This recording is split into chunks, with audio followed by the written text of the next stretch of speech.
Hello and welcome. Today we shall be speaking with Femi Gbajabiamila, the Federal House of Representatives member from Surulere 1 constituency in Lagos State. Hello and welcome, sir. Thank you. How are you? Fine, thank you. I mean, most people are quick to vilify rep members. Why is this so? And you're absolutely correct. But it's a universal thing. The legislative arm of government is always the whipping boy. I mean, check across board. But more so in Nigeria. And I think that's from not understanding the roles and the responsibility of a legislator. That is why if anything goes wrong in Nigeria today, if you catch a cold, it's the fault of a legislator. If this happens, it's the fault of a legislator, without understanding really the limits of what we can do and the limits of our responsibilities. I'll be the first to say even legislators are their own worst enemy. We haven't lived up to the billing. It's not always justified, the criticisms, but some of it is. You can only do so much, and we continue to try. The people themselves have a lot they need to blame themselves a lot, because like has always been said, a country gets the government it deserves. If I'm a legislator and I don't do my job as a legislator for 4 years, I hardly even come to the House. And in 4 years' time, I go back to my constituency and I begin to dole out money, and you sell your vote and you vote me back into office without caring what I'm doing there. And then, of course, you cannot be heard to complain later. And, and I'm not even going to do your bidding, because I know all it's going to take. It's in 4 years' time, I'm going to come to you again, and I'm going to do the same thing, over again, and I'm going to get the same result. You're going to vote me back into office.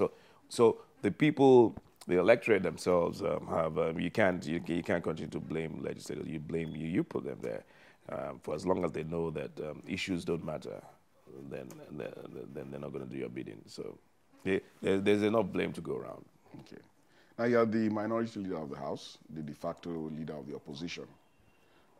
What is the significance of that position? It's very significant. You have the major task and responsibility to keep the government in check. That's what it's about. It's not the literal meaning opposition that I oppose you and everything. No, there's some things the government will do that I'll be the first to say, okay, well done. But generally, in a democracy, even in more advanced democracies, it's one of the essential ingredients of good governance. You have to have somebody to check you and to offer. And it's not just checking. It's not just checking. A credible opposition would not only check your excesses, but will also offer an alternative platform or alternative policies. And that's what we seek to do in the opposition.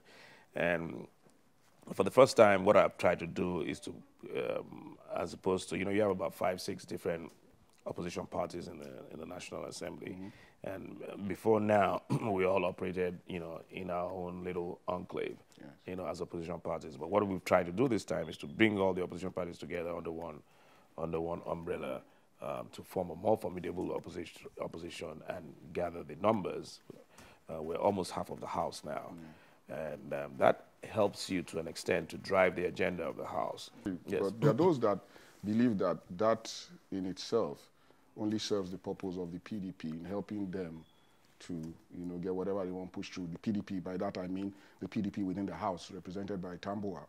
And for example, his election was achieved through the use of that opposition.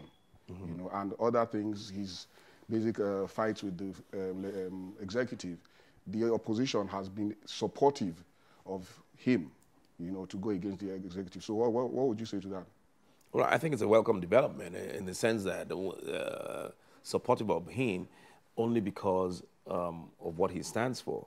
Which is the bottom line, the best interest of Nigeria. Mm-hmm. Of course, we will support him. We will support him if he comes down hard on the government for non-performance of budget. We will support him for those good things. And that's what he's been doing. He's been doing good things. I mean, let's face it. So, like I said, you don't oppose for the sake of opposing. You don't. If somebody is doing something right, and for the minute he he steps out of line or he does something that is not necessarily in the best interest of, and that has happened a few times, a couple of times, not too many times.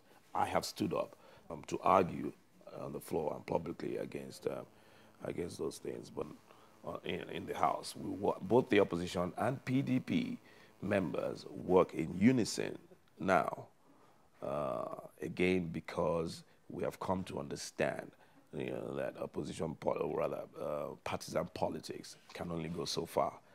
It's not all the time that you play partisan politics. Okay. What must always drive your interest must be the national well-being. Studying government in secondary school, we were taught that legislature, executive, two arms of government are supposed to work together for the benefit of common good. But over the last three terms now, 4 terms actually, we've had constant fighting between, and this hasn't ceased at any point in time. It's been constant, even when the PDP was in the majority in the House, and even right now when the PDP is not in so much of a majority. Why is that happening? It's I agree with you to the extent that both arms of government are supposed to work together. But working together does not necessarily mean that there cannot be conflicts. In fact, there must necessarily for so be long. Yeah. Oh, yeah. It's a continuous conflict. Oh, absolutely. Because if you're talking about partisan politics, and if you're talking about executive and legislature, once the rules are not too defined, look, it's called checks and balances. It's an ingredient of democracy, checks and balances. Separation of powers, checks and balances. And when you say you have checks and balances, it is inherent in that checks and balances that there will be conflict. But you see, conflict must be healthy. There's healthy conflict. There's nothing wrong with that. But in the case of Nigeria, I think you see the conflict more pronounced simply because the lines are very blurred. The lines of where does my responsibility start and where does it end? And where does that of the executive start and where does it end?